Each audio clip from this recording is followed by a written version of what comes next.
Berdasarkan pembaruan yang beredar pada 24 Januari 2026, sistem pendataan kesejahteraan menunjukkan adanya pergerakan penting, terutama untuk Bansos PKH tahap 1 periode Januari hingga Maret 2026. Di sisi lain, Bansos BPNT masih menampilkan kondisi yang relatif sama seperti akhir tahun lalu, sehingga memunculkan berbagai spekulasi di kalangan penerima. Berikut rangkuman artikel informatif yang disusun dari data yang tersedia, dengan pembahasan per poin agar lebih mudah dipahami dan tetap mengalir. 1.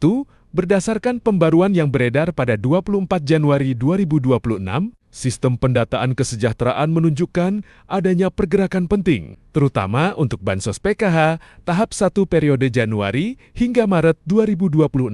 Di sisi lain, Bansos BPNT masih menampilkan kondisi yang relatif sama seperti akhir tahun lalu, sehingga memunculkan berbagai spekulasi di kalangan penerima. Berikut rangkuman artikel informatif yang disusun dari data yang tersedia, dengan pembahasan per poin agar lebih mudah dipahami dan tetap mengalir. Perkembangan paling menonjol terlihat pada PKH tahap 1 tahun 2026 di sistem status penyaluran sudah berada pada fase final closing dengan keterangan periode Januari hingga Maret 2026.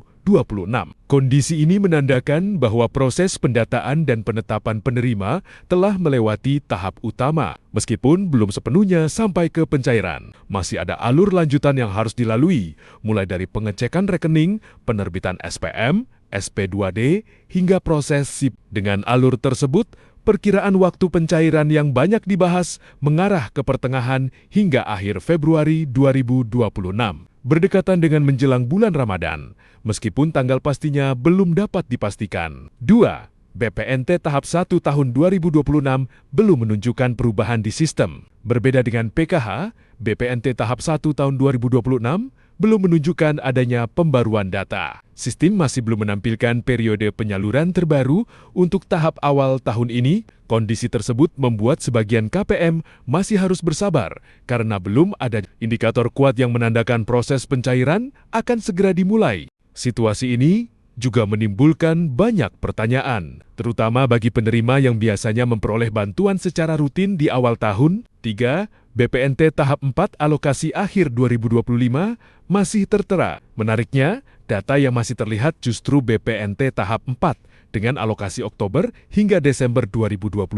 Status ini masih tercantum tanpa perubahan berarti. Dari kondisi tersebut muncul isu yang cukup ramai diperbincangkan, yakni kemungkinan pencairan BPNT. Tahap 4 dilakukan bersamaan dengan tahap 1 tahun 2026 atau dikenal dengan istilah cair double. Namun, hingga saat ini hal tersebut masih sebatas rumor karena sistem belum menunjukkan pembaruan yang menguatkan kabar tersebut. 4. Isu cair double BPNT masih perlu disikapi dengan tenang. Kabar mengenai BPNT cair double memang terdengar menggembirakan, tetapi perlu disikapi secara bijak. Selama belum ada perubahan data di sistem, peluang tersebut belum dapat dipastikan. Pengalaman sebelumnya menunjukkan bahwa isu semacam ini sering muncul pada masa transisi tahun anggaran. Oleh karena itu, KPM diimbau untuk fokus memantau status masing-masing tanpa terlalu berharap berlebihan agar tidak menimbulkan kekecewaan. 5. Pengetatan prioritas penerima berdasarkan desil pada tahun 2026.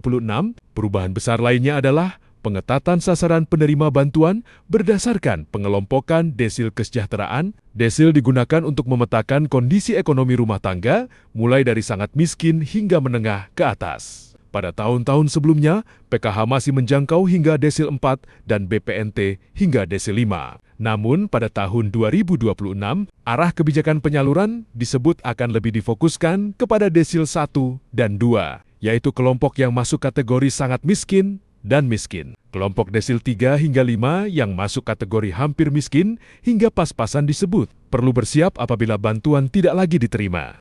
Langkah ini diambil untuk mengurangi ketidaktepatan sasaran, mengingat masih ditemukannya penerima yang secara kondisi ekonomi sudah tergolong mampu, bahkan enggan menunjukkan identitas sebagai penerima bantuan. Penyesuaian tersebut diharapkan membuat bantuan lebih tepat sasaran dan benar-benar menyentuh kelompok yang paling membutuhkan.